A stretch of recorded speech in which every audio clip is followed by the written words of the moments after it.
RIP FM. jërë ngeen jëf ci teewlu bi ngeen teewlu waaye itam ci ànd bi ngeen ànd ak la rajo au service du développement 88.7 ñu leen di nuyuwaat rek di leen jaajëfal encore une fois di amaat mbégte rek ak kontaante di dellusiwaat ci seen plateau matinal yem mbokk talaata jile di ñaar fukki fan ak ñett ci weeru septembre ci atum 2025 comme nañu koy defee rek saa su nekk waaye nag laataa rek ñu daal di xuus dañuy nuyu kilifa diina yeeg kilifa aada yi nga xamante ni rek ñoo féetiwoo ci biir département bu Nioro ak li ko wër waaye itam nag di xool ñi nga xamante ni rek ñoom nekk ci lali hôpitaux yi rek di ñaan yàlla fëgg seen bopp waaye itam ñi nga xamante ni ñoom la caabi féetee ginnaaw ya ñaanal leen rek ba ñu delluwaat seen sago te ñu bañ cee dugalaat keneen di wax rek ni rek tey nag si talaata jële rek ñu fas yéene amal waxtaan bu am solo rek waaye nag laataa ñu ci xusandi rek damay bàyyi ki nga xamante ni rek mooy sama naataango Khadija mu daal di nuyoo ak mbokk auditeur yu koy teewlu sur la 88.7. jërëjëf Mame Yacine maa ngi lay nuyu di la ziar di nuyu sunu invité bi ñu fi dalal tey di monsieur Boubacar Niang nekk principal CM Nioro commune di nuyu suñu technicien bi Pape Dafal fàttewuñu suñu mbokk auditeurs yeeg auditrices yi ngi teewlu saa su ne sur la 88.7 rawatina su émission bi jotee di nuyu képp ku yeewoo rek ci département bi di leen wax ne rek teewaat nañ ci suñu plateau matinal fas yéene waxtaan ak yéen thème yu ama am solo Mame Yacine. mu nga ko fas yéene waxtaan nag yéen thème yu am solo waaye nag di leen fàttali rek ni tey jële nag bi la émission matinale ñu ngi fi fas yéene dalal ki nga xamante ni rek moom mooy monsieur Babacar Niang di principal CM Nioro commune ñu bàyyi ko rek moom monsieur Niang mu daal di nuyoo ak ñi lay teewlu sur la 88.7. awuzu billahi mina shaytaani rajim bismillahi rahmaani rahim asalaamaaleykum wa rahmatullah mbokki Nioro maa ngi nuyu di leen di sant di leen di gërëm di nuyu aussi suma ñaari journalistes yi ma invité di nuyu aussi muy soxna Mame Yacine ak soxna Khadija di nuyu aussi le grand technicien Pape Dafal di kontaan trop ci invitation bi. ñuy kontaan ñun itam ci li nga xamante ne rek moom nga ñu wuyu si waaye itam nag fàttewuma benn yoon rek di jaajëfal sunu technicien boobu Pape Dafal di nuyu rek képp koo xamante ne rek yaa ñu teewlu sur la 88.7 ni ñoo ko déggandoo nee naa leen tey rek sur la 88.7 dañoo fas yéene àndal ak principal CM Nioro commune mi monsieur Babacar Niang tey nag ñu fas yéene waxtaanee lu am solo ndax ku ne xam na ni ne niki dimanche yem bokk ñaar fukki fan ak benn jëwriñ ci nga xamante ni moom la ñu dénk njàng mekk njàngale mi ci biir réewum Sénégal dafa daal di am génne benn communiqué bi nag mu ngi soxal li nga xamante ne rek moom moo di tere téléphone portable yi nga xamante ne ñu ngi koy jëfandikoo ci biir bërëbu jàngeekaay waaye itam rawatina sax ci biir saal yi nga xamante ne fa la ñu defee cours waaye nag laataa ñu yegg si foofu tamit comme lépp rek dafa soxal rentrée scolaire 2025-2026 dinañu ñëw ci li nga xamante ne rek moom mooy wàccaay wi ca fële nga xamante ni moom moo nekk CM Nioro commune xam naa rek dañuy door ndaxte li ñu am ci waxtu rek daanaka as tuut la rek ngir ñu bañ cee laal lu bari rek lu yembawut ak liñ ñu jox rek dañuy xusandi rek ci sunu biir waxtaan fas yéene ci ànd ak monsieur Babacar Niang nee naa leen moom mooy principal CM Nioro commune monsieur Niang ngir ñu door sunu waxtaan rek tey jii nii ci rentrée scolaire 2025-2026 bi préparation bi foofu la ci boobu la CM ndax tamit ay fan nit néew rek moo des élèves yi daal di ñëw niki juróom-ñetti fan la yéen ñi nga xamante ne yéen personnel administratif bi yéen yaakaar naa la si ngeen war a retourné waate si école yi tey jii nii foofu ci CM Nioro commune wàccaay wi naka la demee jëmee ci jumtukaay yi. waaw jërëjëf soxna Mame Yacine wàccaay bi moom ñu ngi ci bu baax a baax wàccaay nag ñaari côté la. dafa am le côté administratif boo xam ne bi chef d'établissement bi dafa war a waajal les professeurs waajal les élèves waajal les professeurs mooy nga préparer seeni emploi du temps waajal élèves yi mooy nga préparer seeni liste pour que ñoom bu école ubbee ba ñoom ñëpp ñu dajee fa du am benn genre flottement wala mu am benn cafouillage bu fa am leneen li mooy nga waajal un peu l'environnement scolaire lu njëkk li moom yemb na ba pare moom balaa may dem ci environnement scolaire bi mooy maanaam lépp luy emploi du temps lépp luy liste élève moom loolu moom yemb na bu yàgg leneen li mooy préparation environnement scolaire man damaa jàpp ne école day tëj rek tijji tijji mooy école bi daanaka flottement waru cee am moo tax man damay digal suma collègue chef d'établissement yi ma ne leen école bi en permanence dañ ko war a entretenir pour que yenn situation yu xaw a doy waar yi wala yenn ñax yu ëpp yi waruñ fay mën a di installé wu di fa sax ba di fa installé wu loolu nag am na ay techniques yu bëri yoo xam ne nit ñi mën nañ ko utiliser herbicide am na fi bay aussi am na fi tey boo xaaree ba école di waaju ubbi nga ne yaa ngi bay te baykat yi nee nañ ma ñax moom ay génération la dafa am ñax boo xam ne ñaxu début d'année la début hivernage am na beneen ñax boo xam ne ci biir hivernage bi lay génn am na benn boo xam ne ci fin hivernage bi lay génn léegi nag boo bàyyee ba ñetti ñax yooyu yëpp dajee fa mais finalement àll ngay am loolu day indi ay jafe-jafe man damay digal sama collègue yi saa su nekk ñuy xaw a désherber ñuy waajal ñun de loolu moo tax peut-être suñu situation école tax ko mel noonu yëpp leneen li ci tegali encore man au niveau du CEM Nioro commune parce que boobu laa gën a maîtriser man damaa toog ma xalaat ma ne man am nay ASC yu nekk suma diwaan ASC yooyu noonu normalement comme nee nañ l'école doit vivre dans sa communauté dama leen woo ma ne leen les présidents ñoom ñëpp laa woo naa 6 présidents de d'ASC ku nekk ñoom su ma la woowee dama lay tegal man la yow école la ngi waaj ubbi say doom say jërbaat say rakk ñoom ñoo fay jànge yéen lan ngeen di mën a waajal pour école bi mais ma waxtaan ak ñoom mais ñoom dafa mel ni loolu rek lañ doon xaar loolu kese lañ doon xaar ñoom ñëpp ma jox une réponse favorable. dafa bokk ci seen activité nag. normalement dafa bokk seen activité mais xam nga nit ñi des fois foog nga xaw leen a relancer tuuti. dañuy toog di xaar dina kii associé wu ma kii waxuma kii nangam bu ngeen ma waxoon ñu jëf ko. léegi nag man dem naa waxi lu yàggul rek am na 2 ou 3 jours danaa ko cité Mayib Ba moom woo mu ne ma ñoom dañoo toog quartier Médina ñu toog di waxtaan ñu ne ñoom qu'est-ce qu'ils peuvent faire pour le CEM Nioro commune. man la mais alhamdulilah. am na ñoo xam ne damaa dem ci ñoom mais am na ñoo xam ne ñoom dañoo ñëw ci man. waaw kon mbir mi noonu la demee. kon mën nañoo jàpp ni école bi lépp loo xamante ne rek mooy ñax foofu ci biir CEM Nioro commune daal dinañu ko fay dindi ba mu mën a accueillir élèves yi. incha allah loolu de lañ bëgg de te yaakaar naa dina am. kon concept ubbi tey jàng tey bi mën nañu wax ni mën naa am foofu. xam naa fu muy ñàkk moom du CEM Nioro commune. daaw ak daaw jéeg. ñun moom def nañ ko xaw ma ndax beneen école ndax def na ko wala def waaye ñun moom cité nañ ñu ne yéen moom bu école ubbee rek da ngeen di dugg classe parce que conditions yi day fekk foofu xam naa dinañ ci ñëwaat ci kanam Khadija ma bàyyi la rek ak principal CEM Nioro commune ñoo daal di avancer rek ci émission bi. daanaka wax na lépp sax ndax maa ngi bëggoon ñëw rek uniquement ci ba tey ci préparatifs yi ci école bi ndax ci côté toilette yeeg ci salle de classe yi table banc yi matériel yi foofu itam ndax yemb na. jërëjëf ci question bi man fan yi passé damaa xawoon a génn tuuti. mais damaa woote woon benn commission bu ndaw boo xam ne c'était constitué par le président de l'APE c'était Moussa Diop moom moo représenté woon Bakhoum. ma convoqué woon 3 professeurs il y avait monsieur Maron il y avait monsieur Kane il y avait monsieur Wali ils étaient même plus que ça. man leen ñëw leen ngeen def diagnostic ngeen xool école bi. lan lañ am lan moo fi baax lan lañ war a réparer ñu recenser tout ce qu'il y a de comme matériel défectueux muy table banc yi muy fenêtre muy yooyu noonu yëpp ñu defar benn plan d'action bi nag day intégrer suñu plan d'action annuel bu ñu nar a def bi en début d'année parce que plan d'action moom normalement comme plan d'action bay jeex na lépp lu ñu def rek dañuy anticiper un peu ci plan d'action bii di waaj a ñëw ni déjà commencé nañ les travaux boo demee tey au CEM Nioro commune da nga fa fekk benn menuisier métallique boo xam ne mu ngi defaraat les fenêtres parce que ren dañoo bëgg école bi di tëju carrément loolu yëpp pour yokk sécurité école bi la rek yokk sécurité école bi yokk sécurité élèves yi waaw parce que day tax élèves yi par exemple bu ñu demee salle d'éducation physique terrain éducation physique ñu bàyyi fa seeni bagage au moins danañ ñëwaat fekkaat seen bagage foofu noonu mais nga bàyyi fa bagage nga dem ca terrain ba nga ñëw fekk yóbbu nañ ko moom dana yomb lool ci salle de classe bu tëjuwut surtout boo dajalee lu tollook ay plus de 600 ba 900 élèves.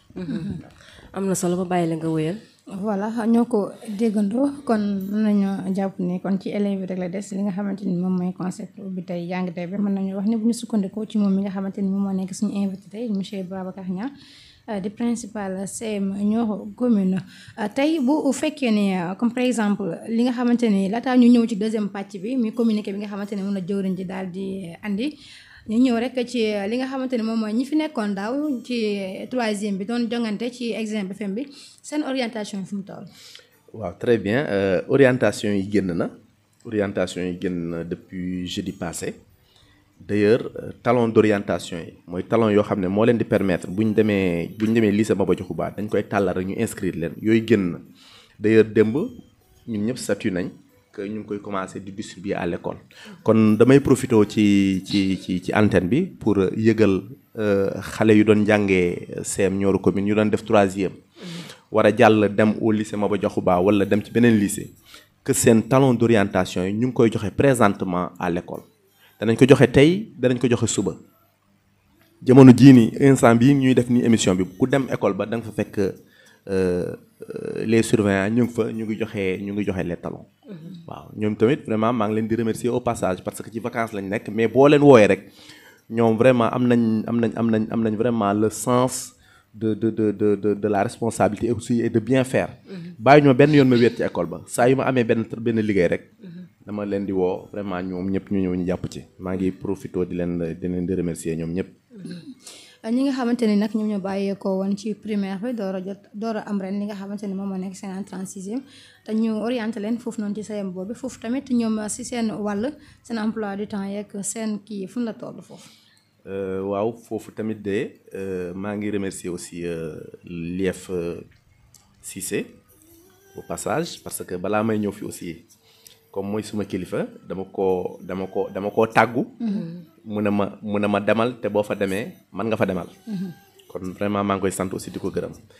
ci journée boobu noonu sax lañ doon waxtaan maa ngi moom par rapport aux orientations en sixième. ma ne ko nag bu doon suñu sago ñu teel a jot nos listes comme ça ñu xam nan la ñuy organiser suñu salle de classe yi ku nekk xam ñaata classe ngay créer en sixième.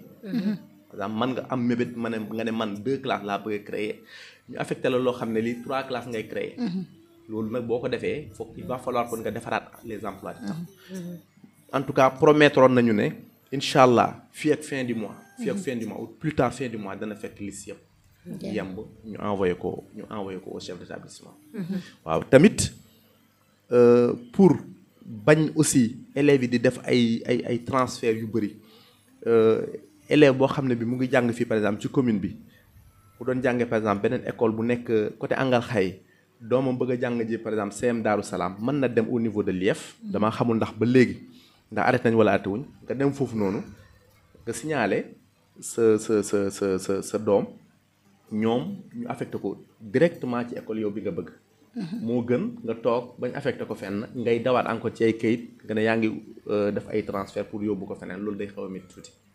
voilà.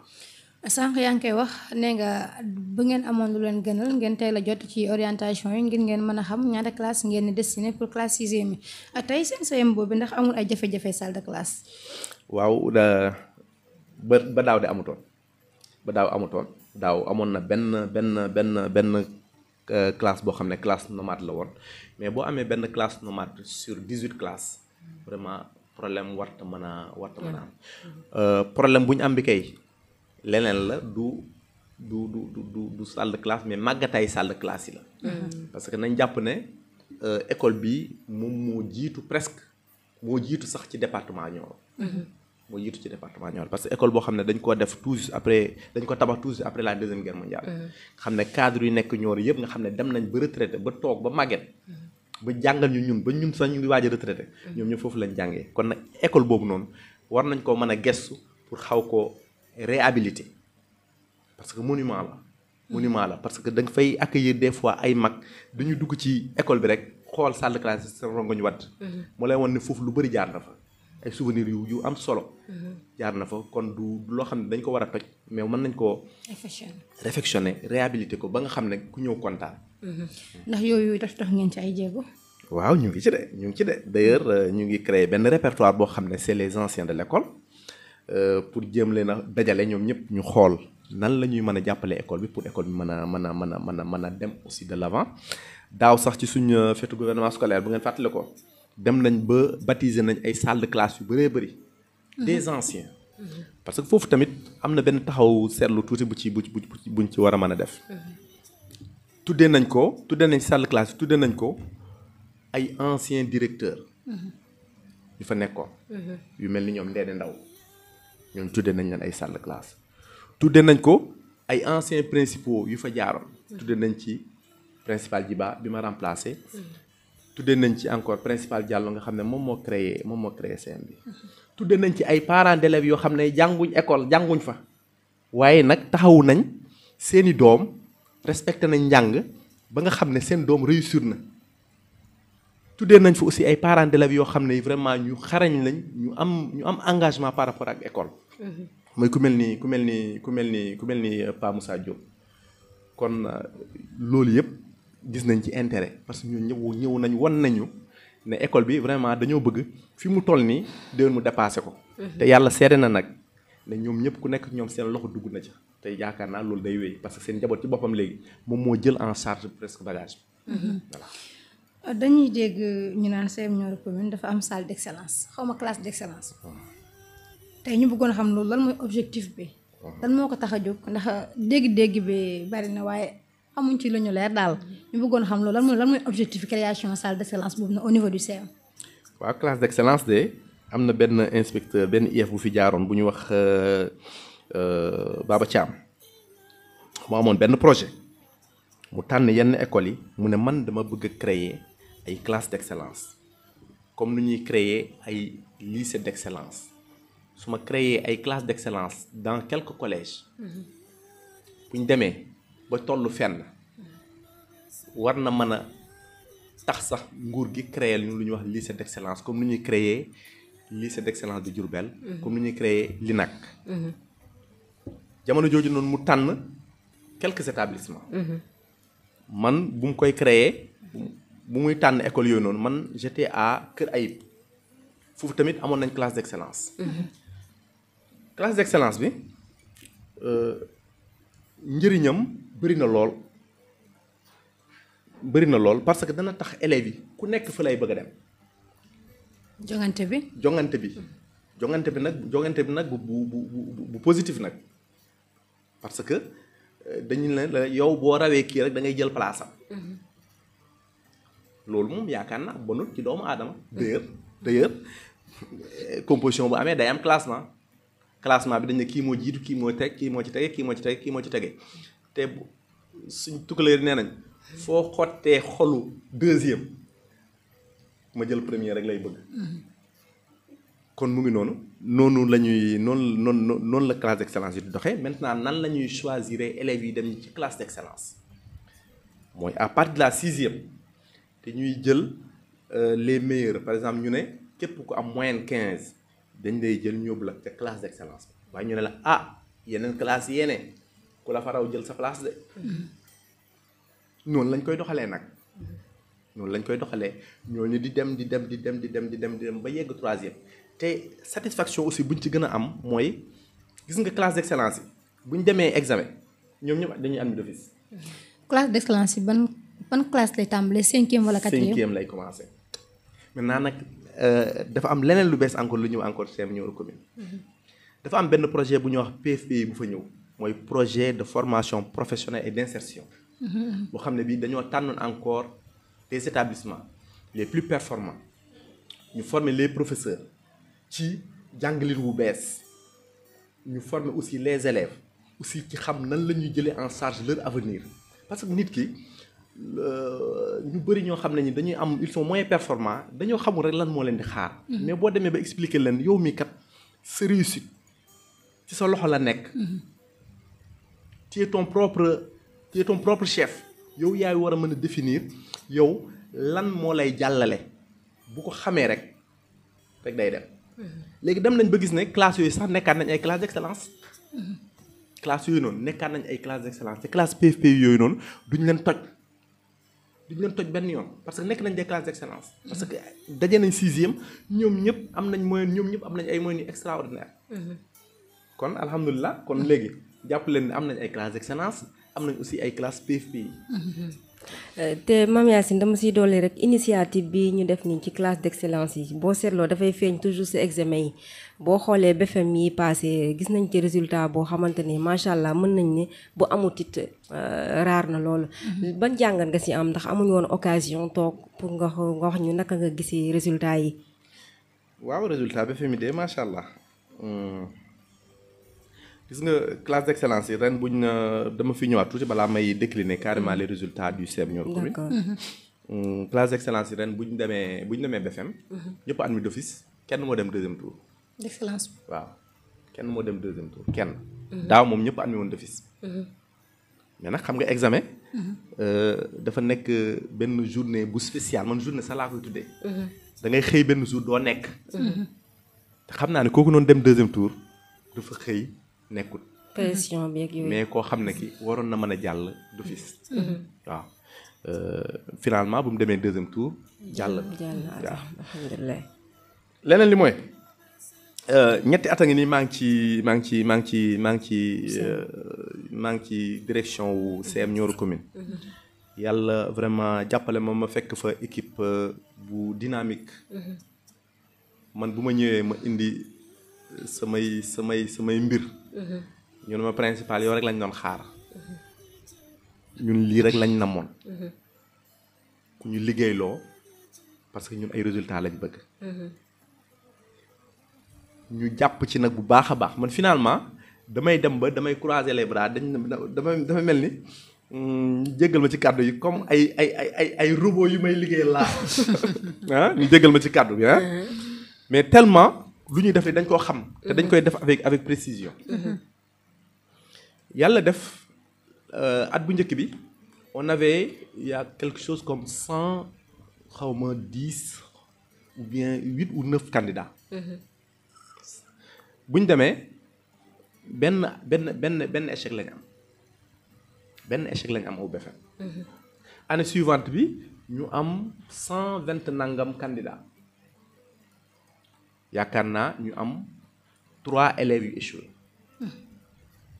ku xamul nag day wax ne ah ñii benn lañ amoon ku échoué yi léegi am nañ 3 yu échoué mais nañ xool ñaata lañ présenté woon ñaata candidat lañ présenté woon première année bi ak ñaata lañ présenté woon second kii bi te boo calculer pourcentage bi deuxième année bi sax moo xaw a gën a baax tuuti bu première année donte benn élève bu échoué moom lañ am. année suivante bi nit ñi gën a am confiance ci ñun élèves yi di jógee fu nekk finalement sax ñun dañoo doon xaw a bañ. ñu présenter quelque chose comme plus de 160 candidats. jógee 108. 110 160. kon école baa ngi dox. ñu dem ci suñ candidat yooyu noonu yaakaar naa su ma juumut 4 ñoo ci amut. mais ren jii at bii 4 ñoo ci amut kon ñu ngi am ñun 152 admis muy 68 garçons ak 84 filles. kon vraiment ñu ngi sant yàlla bu baax. di ñaanal aussi suñu élèves yi. ñu admis ñu aussi yàlla na ci ay diplômes yu bëri. topp di ñaanal aussi suñu parents d'élèves yi. di leen sàkk aussi ñu gën a jàppale aussi CEM Nioro commune. parce que réussite boobu noonu du principal bi. du jàngalekat yi du élèves yi kese communauté bi yëpp la. waaw. am na solo Mame Yacine ñu wëyal ba tey rek émission bi daal di dugg xuus rek ci communiqué bi nga xamante ni ministre bi ñu dénk wàllum njàng bi njàngale bi daal di koy génne ni ki 21 septembre di wax rek ci di tere ndongo yi téléphone ci biir école yi monsieur Niang nag nga gisee dogal boobu. madame. lire naa communiqué bi de presse bi ak comme ni ngeen ko liiree. aussi di wax ne aussi luñ doon xaar la parce que jamono moo ko laaj. parce que ku dégg lu am li ci composition wu daaw yi. ku dégg aussi lu amoon ci examen yu daaw yi. muy bac bi muy BFEM bi. te nga xam ne ministre bi jël na décision bu bu sage bu normal bu honnête boo xam ne bi day yóbbu école de l'avant. ñun ñi ñëpp gis nañ ne téléphone portable am na njëriñ lool. waaye lu muy lor li surtout lu muy lor li école. dafa jéggi dayoo. jéggi dayoo bi mooy day tere ay élèves yu bari jàng. jéggi dayoo bi mooy day perturber. imaginel tey benn professeur commencé benn raisonnement bu mën a doon. muy mathématique muy philosophique muy leneen. mu dem ba ci biir raisonnement fil la. téléphone bi ne kar téléphone am moom sax ne kar. waxuma la téléphone élève bi téléphone am sax ne kar. fil ba dagg na. bu wuyoo ba pare xam nga lu muy wax fan laa toll woon. manque de concentration. kon loolu vraiment man damaa jàpp ne lii ministre bi def nii. lu war la ñun ñu ngi ko doon xaar. ñu ngi ko doon xaar daal. kon mu mel ni décision bi ñëw na ci waxtoom. voilà lu moom. ñëw na ci waxtoom parce que boo xoolee boo defee ay recherche tuuti. boo gëstoo sànq maa ngi ko doon wax soxna si. Mame Yacine. ma ne ko ça va même au-delà même du Sénégal même boo demee les pays européens nga xam ne ñoom ñoo gën a avancé par rapport à ça. commencé nañoo interdire l'usage du téléphone portable. dans l'espace scolaire. te ñoom ñoo ko créé. ñoom ñoo ñu ko gën a xam. ñoom xam nañ bu baax a baax yan danger ñoo ci nekk. kon vraiment mais aussi Sénégal aussi ministre bi aussi moom nu mu ko kiiyee nu mu ko aayee. da koo aaye jaaree ko ci côté bu nekk encadré ko. wax ñu nan lañ koy adapté ci suñ communauté. lu waay génnee nag ni dana am tuuti lum ca ŋàññee waaye lu waay génnee xoolal lu positif lu ci gën a nekk. nga ne xaaral loolu noonu ma jël ko. su ma dajee ay jafe-jafe ma xool nan lay mën a gérer jafe-jafe yi. Mame Yacine ma bàyyi la nga wéyal. mu ngoog kàddu yi daal dinay am solo nee na dafa ñëw ci waxtoom ndax itam gis nañu ne comme dañu ko daan tere ci jamonoy examen yi. kon yaakaar naa ne bu ñu ko teree ci année scolaire bi yëpp dafay tax aussi xale yi daal di taamu waaye tamit nag li nga xamante ni moom mooy communiqué bi dafa war a ànd ak ay dogal. tey jii nii mën naa ne élèves yi ñoom itam ngeen baal ma waaye itam am nañu bari nañu pexe boo xamante ne yaakaar naa ne respecté ko du yomb waaye itam ñi nga xamante ni ñoom ñoo nekk ci établissement bi tey yan mesure nga jàpp ni suñ ko jëlee amaan na sax li ni mel dinañu ko amee comme ni ñu ko bëggee élèves yëpp daal di koy dakkal. waaw mesure yi de yaakaar naa mbir bi moom communiqué bi buñ jàpp ne principal rek lañ ko jagleel. buñ jàpp ne aussi ne jàngalekat yi kese lañ ko jagleel mais communauté bi dans sa globalité lañ ko ci ñoom la jëm. ma commencé ko par élèves yi ci boppam. parce que cible bi élèves yi la. élèves yi ci boppam ñoo war a xam ne téléphone portable dañ koo tere ca école ba. parents yi tamit jàpp ci sa élève buy xëy nga ne ko bàyyi fa sa téléphone bi. buñ dëggalee seen parents danañ fa bàyyi seen téléphone. bu dee déggal nga sa parent nga fàtte nga indi téléphone ci école ba boo yegsee ci école ba parce que aussi communiqué bi dafa encadré bagage yi carrément. boo yeggee sa école ba. demal ba ca surveillant nga jël sa téléphone nga jox ko nga ne ko man de suma téléphone bi damaa juum ma indi ko. moom dana ca def benn étiquette def ci sa tur yow boo wàccee nga ñëw nga récupérer sa téléphone nga dem. boo demee ba ca classe ba sax ba nga juum sax ba nga yegg ca classe ba parce que loolu yëpp sax mën na ci am de. dañ ko tàmm boo yeggee ba ca classe ba. waxal ak sa professeur jëlal sa téléphone ba sa professeur nga ne ko monsieur man mii de damaa fàtte téléphone bi wala damaa làmb suma saag ma gis téléphone bi ma waroon koo bàyyi ci surveillant yi fee ne bàyyiwuma ko fa ma indi ko ba fii nii am téye mais kooku bu paree dalay delloo sa téléphone. luñ bañ mooy koo xam ne ki day nëbbatu. day def lii wala day def lee. loolu yëpp bu amee école bi tamit dana wut ay dispositions réglementaires parce que am na lu ñuy wax règlement intérieur bu fa am. règlement intérieur boobu noonu dana wax dana bamtuwaat interdiction yi ba pare. mais bu paree ci interdiction yi da cay teg ay sanctions. te sanction nag sanction bu gën a baax ci sanction mooy sanction graduée maanaam doo xëy rek nga ne ko téléphone bi dama koy toj exemple dama joxe benn exemple xaw a demee noonu. téléphone bi nangu ko.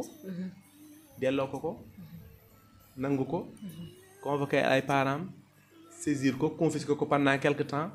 yaakaar naa bu dee daje ngaa kenn ko xam ne ki. xam na ne loolu. xam na lan mooy sanction graduée. balaa ngeen di toll ci deuxième étape moom dana fekk moom mu bàyyi ko.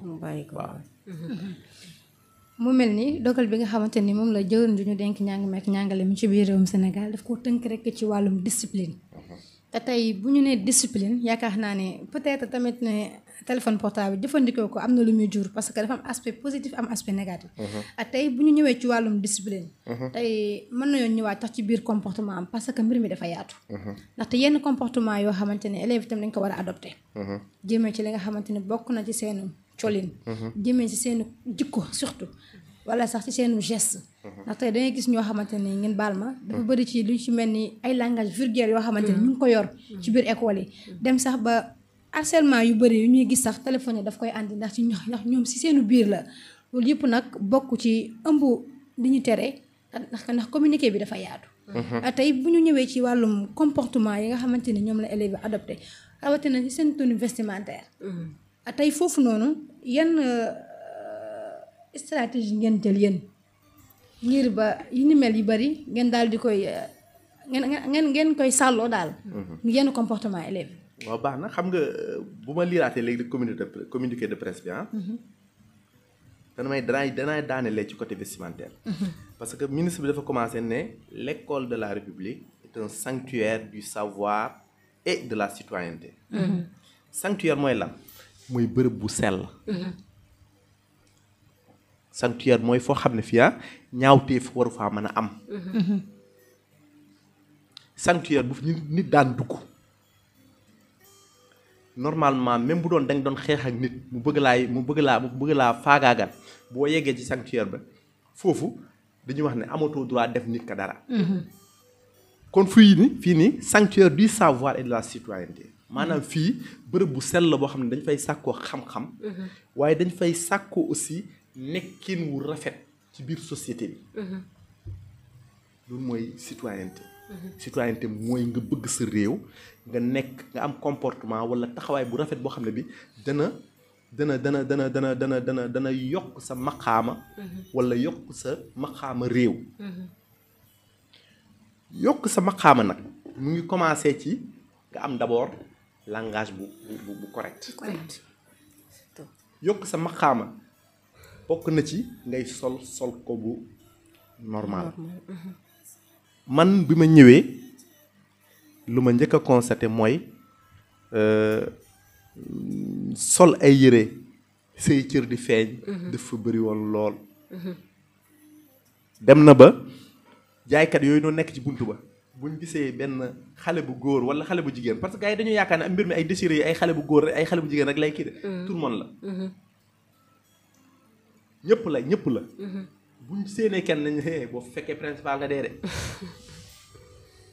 mais ma xam ne kon affaire baa ngi commencé def am ay résultats. mais tamit loolu damay ñaan aussi surveillants yi ak professeurs yi ñoom ñëpp encore ñu gën cee jàpp. parce que nit ki loolu mën na ma rëcc man. mën naa nekk ci suma bureau. ma nekk ci yeneen mbir loolu rëcc ma. loolu su ma rëccee mu dal ci seen ñu gis ko ca classe ba. dañ ko war a génnee ñu la ko acca bismillah demal. dama wuyu ji surveillant bi demal sans yi séeré wala demal def leen. langage vulgaire yooyu noonu xam nga yaa ngi koy wax sànq. gis nga le téléphone maanaam application yi ci nekk yi danaa cité ay TikTok danaa cité ay yeneen ak yeneen. foofu la nit ñi di jàngee wax ju ñaaw. bëgguma ci jaaraat ci ay baat mais ay baat yu bari yoo xam ne xale yaa ngi koy wax di ko échanger wante seen biir. foofu lañ koy gisee. yenn comportement yooyu xam ne violence la ak yooyu yëpp foofu lañ koy jàngee. li may wax suma waa kër man leen du xam ngeen ne lii ngeen di seetaan ni ci télé yi moom ak seen téléphone yi moom ngeen di pratiquer à la maison. ñu ne ma déedéet ñun dañuy jàng rek dañ ko yër rek pour xam. loolu lañ lay wax. mais comme tout le monde bu yàggee rek da nga ci jël benn bu ndaw. nga ne xaaral bii ma def ko tey. kon lu ñu war a encadrer la.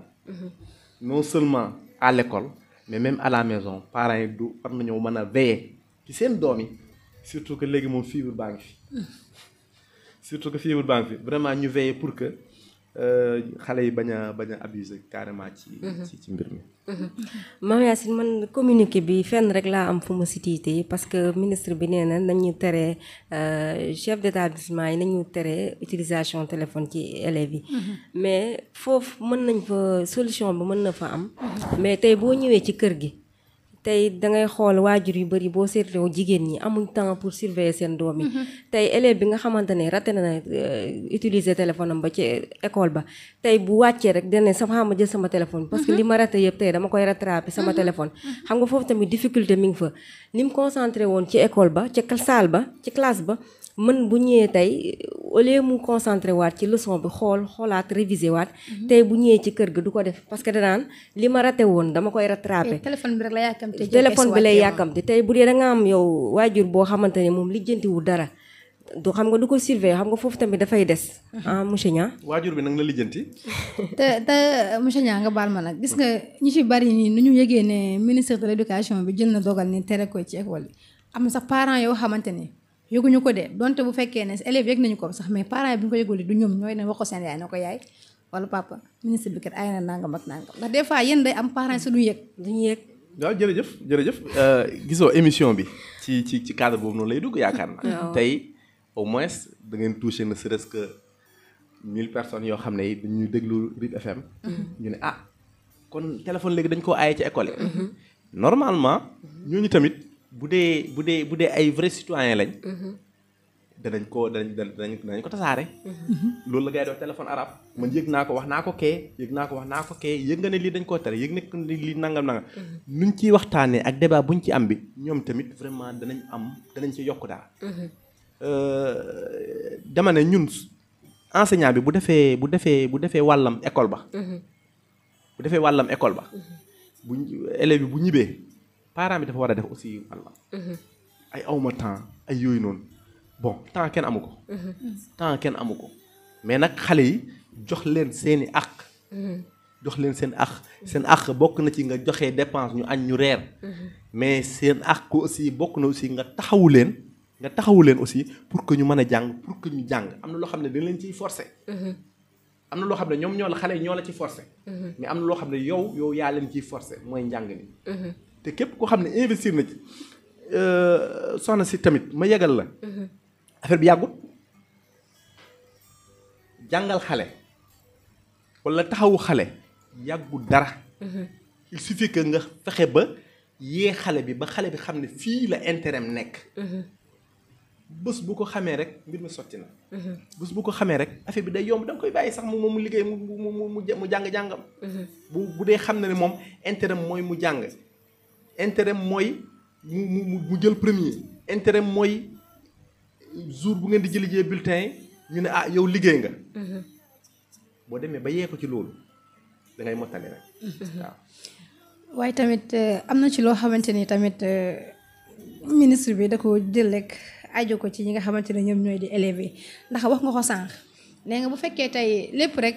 ci bëgg élève gën a concentré wu ndax tamit tey boo toogee tey di profité bu ñëwee tey di expliquer téléphone élève bi sonné en plein cours concentration foofu noonu dafay xaw a sooxe ki nga xamante ne nag moom mooy prof bi expliquer moom cours bi moom yor téléphone am moom di téléphone am sonné moom ci salle bi moom téléphone am sonné moom it mi ngi interrompre ki nga xamante ni tamit moom moo nekkoon di concentré wu kon donc yaakaar naa ne kon mbir mi waroon na gën a mën a yaatu muy jàngalekat bi comme élève bi. waaw wax nga dëgg man xam nga ci départ bi ci njëlbeen bi bu may njëkk a intervenir newoon naa raisonnement jàngalekat bi moom ci boppam téléphone am bu sonné fii lu raisonnement bi dagg na xam nga mag neex naa waxal mag da nga koy junj mag da ngay wax ak moom loo xam ne li logique parce que xale yi instant yi doo leen jox logique de parce que texte bii nii leer na lool cible bi élèves yi la cible bi élèves yi la mais ñoom quintessence bi rek lañ soxla mais yenn détails yi ñun jàngalekat yi ak parents d'élèves yi ñun ñoo ko moom parce que tey boo demee nga ne voué à l'étude nangam sanctuarisation du savoir elle doit demeurer un espace protégé voué à l'étude ak yooyu noonu xale buy def 6e mën na bañ a comprendre mais papam comprendre na yaayam comprendre na léegi nag yaayam mooy defaat loolu noonu en objectif opérationnel mu xool nan lay fexee ba élève bi ba doom bi bañ a xaababal ci kii bi ma dellu ci jàngalekat yooyu noonu gis nga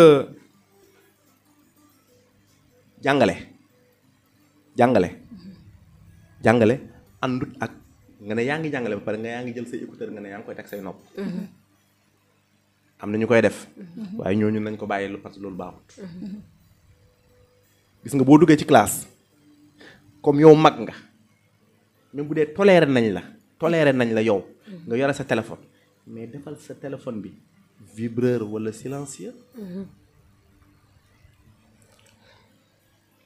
man nga tamit suivant nit ñi lay woo nga personnaliser ay yenn affaire ba nga xam ne tey téléphone bi bu sonné nii principal moo may woo téléphone bi bu sonné nii inspecteur moo may woo parce que man tey même bu ma nekkoon tey nii RIP FM inspecteur woo ma léegi-léegi ci biir émission bi damay jóg dama wuyu ji ko de parce que noonu la mbir mi demee mais nag xam naa ne du xam ne maa ngi nekk ci biir émission mu may woo wala su ma wooyee rek loo xam ne li mënta ñàkk la question de vie ou de mort la wala question boo xam ne c'est une question stratégique soit mu ne ma damaa bëgg nga wax fa lii soit mu ne ma loo xam ne laal mënta ñàkk ñun jàngalekat yi man chaque fois dama koy wax man leen nañuy wàññi carrément utilisation téléphone ma sànni ci sax benn xaabaabal tuuti un ami inspecteur m'a dit que mu ne ma xam nga nan ngay xamee sa gars yi kan moo ci gën a bëgg téléphone mu ne boo dugalee message bu nekk ku njëkk a répondre ku njëkk a wax bien reçu chaque fois mooy xaabaabal jërëjëf mu nga ko am na solo ñu fàttali leen rek ne yéen a ngi sur la 88.7 la rajo au service du développement ñu dalaloon fi ki nga xamante ni moom mooy monsieur Babacar Niang di principal CM Niokh commune doon waxtaanee lépp loo xamante ne rek moo soxal année scolaire rentrée scolaire 2025-2026 jëmee ci li nga xamante ni moom mooy dogal bi ministre de l'éducation nationale daal di jël jëmee ci tere lépp loo xamante ni rek mooy jëfandikoo téléphone portable ci biir établissement scolaire yi tey monsieur Niang ñun xam nga ne ñun ñëpp ci dëkk bi lañ dëkk dañu ne élèves yi ñoo dëkk bari na ñu ci bari di wax naan suñ principal de moom nee na bu ñu sol tubéy bu xotteeku bu ñu sol lu gàtt lu lii dëgg la amaana bu yàggul rek seq nañ ci waxtaan sax mu daal di leer ci bopp nañu kon tey est-ce que tamit jarul rek ñu daal di exiger leen ay uniforme en tout cas uniforme moo ñu gënal moo gën ci élève bi parce que day tax élève yi ñu xàmmee ko moo gën ci parents yi parce que dana wàññi tuuti budget bu mu doon def bi ci col ko bi parce que xam nga sol moom ñu ngi solu bu ñu yeewoo bu ñu tëddee ñu summi ko bu dee diggante yeewu bi ak tëdd bi bu dee diggante yeewu bi ak tëdd bi 15 heures de temps la 15 heures de temps yaa ngi def 10 heures à l'école kon 5 heures de temps ngay sol beneen yére te sonn ko sonnaay boo xam ne bi du n'importe quel yére ngay sol yére bi nga fiixloo kese ngay sol gis nga tenue scolaire ñun ñëpp ko bëgg mais dafa am lu ñu tënk mooy yow dañ na la say inscription warta dépasser 5000 francs est-ce que si biir 5000 francs yooyu noonu mën nga cee génne tenue scolaire xaw a doy waar de wala ñu ne la même bu dee boole nga ci tenue waroo dépasser 10 000 francs ci jamono jamono jooju noonu. am na jamono joo xam ne inscription bi 7000 la woon ah. ay 5000 6000 7000. ñu ne la même boo ci boole tenue bi waroo dépasser 10 000 mais loolu c'est pas possible parce que tissu bi kese boo jëndee tissu bi boo demee nga commandé ji feneen ñuy defar tenue di ko jaay. ñu jaay la tenue bi presque ay 6000 7000. est-ce que 3000 francs yu des yooyu noonu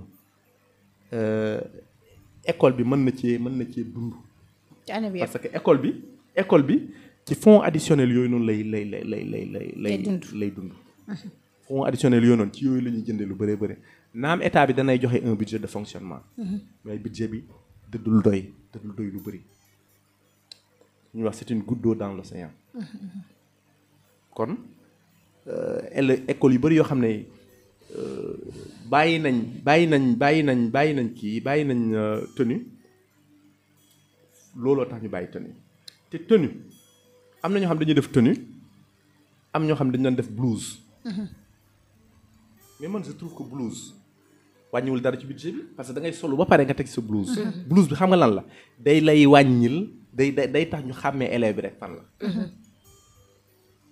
tenue mu am pantalon ak mbubb wala jupe ak mbubb moom moo gënoon. am na ay jamono CMB loolu la woon jupe ak mbubb wala pantalon. waaw mais jamono jooju noonu encadré wu ñu woon affaire bi ba nga xam ne. waxuñ na lii bu leen ko dépassé. dañ doon dem commandé ji. mais léegi école yu fiy def tenue scolaire bëreetul de. bëreetul daal bëri bàyyi nañ. ba tey dañuy ñëw ci communiqué bi ndax moom ba tey ministre bi daal dinay wax ne fu mu ne jot na ku ci nekk chef d'établissement bu ci nekk daal di jël ay pexe ci lu ni mel tey yow en tant que chef d'établissement yéen stratégie nga teg ci mbir mi demee ba dafa ëpp loxo. ñun nag moom jëloon nañ ko ba pare déjà. parce que ñun moom introduction téléphone portable moom commencé nañ ko. te lii communiqué rek la. mais avant lii amoon na ay interdiction de yoo xam ne ministre moo ko daan bind.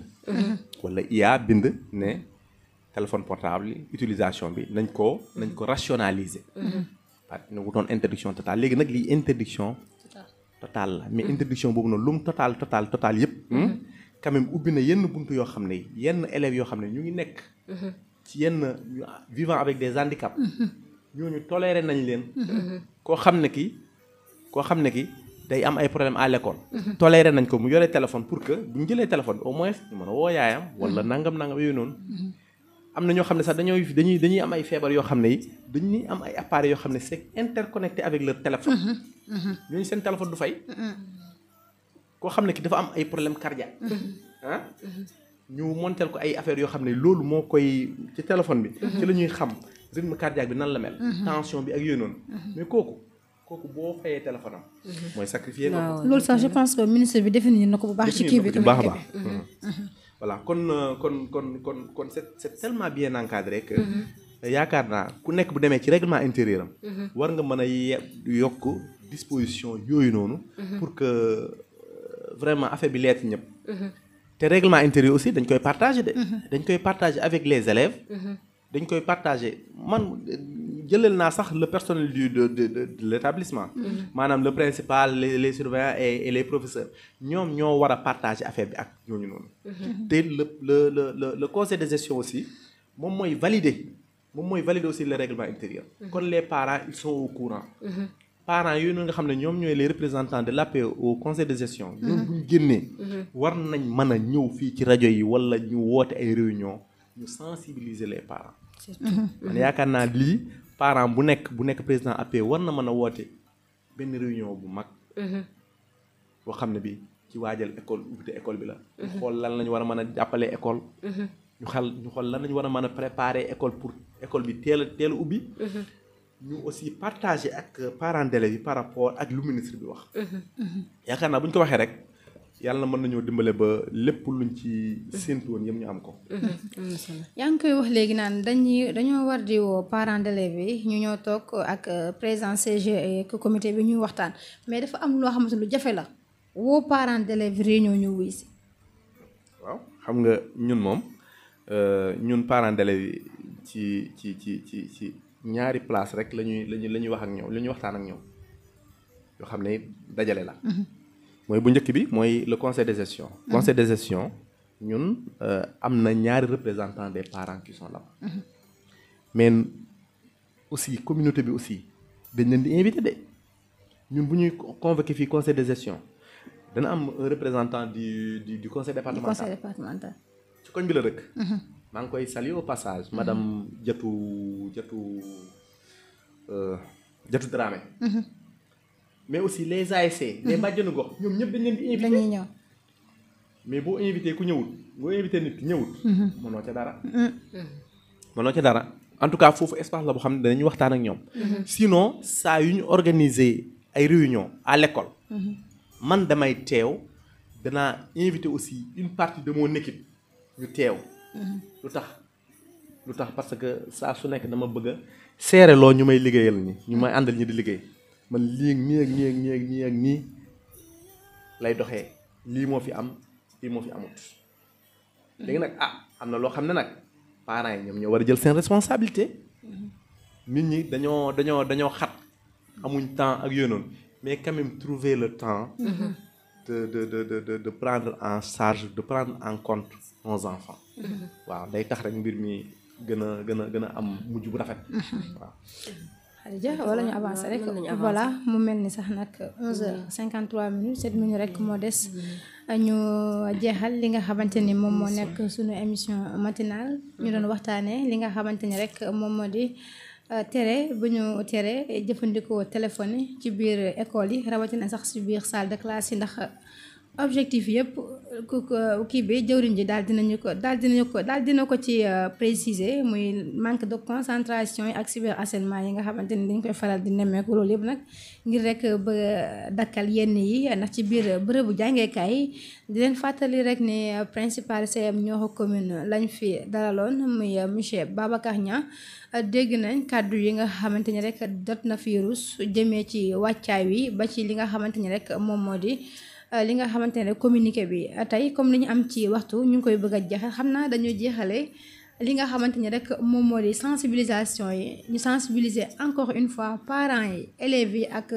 équipe pédagogique yëpp képp koo xamante ni rek moo xam ci dangaa nekk ci primaire bi wala dangaa nekk ci CM yeeg dangaa nekk ci lycée bi ak foo mënti nekk rek bu fekkee ne soxna Khadija amoo beneen laaj boo xamante ni rek bokk na ci rek xam naa dañuy mujjee rek jeexale ak sensibilisation yi ngir ñu gën a yaatal. nañ ñëw rek ci sensibilisation yi. parce que da ciy am solo lool. voilà kon monsieur Babacar Niang ñu bàyyi la rek nga daal di gën a sensibiliser waat encore une fois élèves yi surtout nag élèves yi ndax élèves yi ba tey sax mën naa ne génnaguma ci élèves yi ndax. maa ngi jàng ba léegi waaye ñun dañoo bëri pexe nag surtout élèves yi. waaw jërëjëf di rafetluwaat encore vraiment opportunité bi ngeen ma may. En tant que principal du CEM Nioro commune. mais aussi en tant que coordinateur du collectif des chefs d'établissement de l'IEF de Nioro di ñaax samay doom di ñaax samay jarbaat. di ñaax aussi samay rakk. quand je dis samay rak mooy les professeurs les surveillants am naa ci ay frères am naa ci ay sœurs am naa ci samay rak am naa ci aussi samay mag yi sax bëri nañ lool macha allah que ne lii ñu fi waxtaanee tey mooy par rapport à l'interdiction de l'usage du téléphone portable ministre bi bu demee ba génnee kayit bi dafa mel ni daf ñoo yombalal bagage bi parce que bëri na tey nga ne xale bi fii téléphone portable kenn du ko fi utiliser mu ne la au nom de quoi mu ne la amul benn texte bu ko interdire amul lii amul lee moom du xool ban njëriñ la ci am waaye day bañ ba pare ba yàqu la ci ba pare balaa muy xam pourtant de kii suma interne la ma doon wax kon samay doom samay jarbaat yéen ñëpp dañ leen di waxal ne téléphone baax na lool waaye place am du école Nioro lañ dëkk ñun ñëpp suñu élèves yi à part ñu jógee ñu kër Ndër Njaay ak jàmm gën ñëpp Nioro lañ dëkk amul benn soxla boo xam ne mënta xaar à midi ku wàcc midi 10 minutes au plus day fekk yegg si nga sa kër ngeen wax aussi seen naatangoo yoo xam ne ñoom ñooy communiquer ak yéen mënta ñàkk mais ñu xam yan heure lañ leen di woo xam nga ñoom école lañ la wax te école dafa am ay heure dañ ne la école mu ngi commencé 8h ba midi suñu école ñun ñu ngi gont 16h ba 19h bu dee sa papa moo lay woo sa papa war na mën a xam sa emploi du temps nan la demee bu xoolee planète ñun suñ parents yépp lañ activé muy sa papa muy sa yaay bu duggee planète automatiquement dana xam ndax maam Yacine mii tey am na cours wala amul cours kon occasion la aussi pour ñu wax parents yi loolu élève bi mën nga koo suivre à la maison foo mën a nekk même boo nekkee France sa élève bu nekk fii seen Nioro commune war nga mën a xam ndax tey ndax jàngi na wala jàngiwul xam naa ne sax bu yàggee danañ ko améliorer ba buñ ko dàqee pour mbiru téléphone sax yow da nga ko mën a xam foofu noonu waaw loolu dana bokk ci loo xam ne vraiment dana tax ñu gën a performant te am naa yaakaar am naa njort bu rafet ne lii buñ ko appliqué déwén da nga gis résultat scolaire yi sax danañ ci gën a amélioré wu parce que nit ki dana gën a mën a jàng parce que avec le téléphone pour woon la rek ne xale bi daanaka duy ma accéléré tuuti duy concentré wu lu bëri da nga koy poser benn question moom mu poser ko IA donc il ne réfléchit pas te gis nga njàng entraînement la lépp entraînement la gis nga boo entraîné wul automatiquement boo demee ba nga xam ne téléphone bi tàggoo nga ak moom dañ lay laaj sax Nioro almaa bi bu nekkoon Nioro yi nu mu tudd nga ne waaw kooku kan la te boo ko da ngaa amoon habitude di ko laaj sa téléphone mu ne la kii almaa bi ma ba joxu baax waaw pour ngeen pour wan leen rek ne lii day tax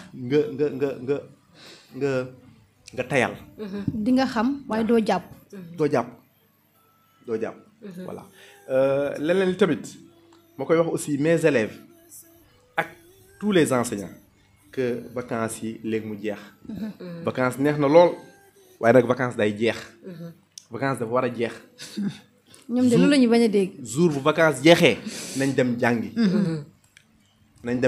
man nag dañ may tooñ ñu ne ma dangaa bëgg école trop tout le temps mu ngi école waaye man école bi boobu ci lay joxe dépense de waaw kon loolu la woon di leen di sant di leen gërëm di leen jaajëfal vraiment ci invitation bi di jéggalu nag bu dee wax naa fi wax ju ëpp yoo xam ne frustré na ay nit nañ ma jéggal suma intention rek moo doon mu rafet waaw xam nga xam naa lañ fay jaare rek delloo wàlla kàddu gi nga daal di jaajëfal ñi nga xamante ne rek ñoom nga waroon a jaajëfal rek ci émission bi laata ngay tàggatoo ak ñi la doon teewlu sur la 88. waaw maa ngi jaajëfal déjà waa RIP FM maa ngi lay jaajëfal yow plus particulièrement yow moom lu gars yi di wax CM Nioro commune nga bokk yow yaay suñu relais fii au niveau de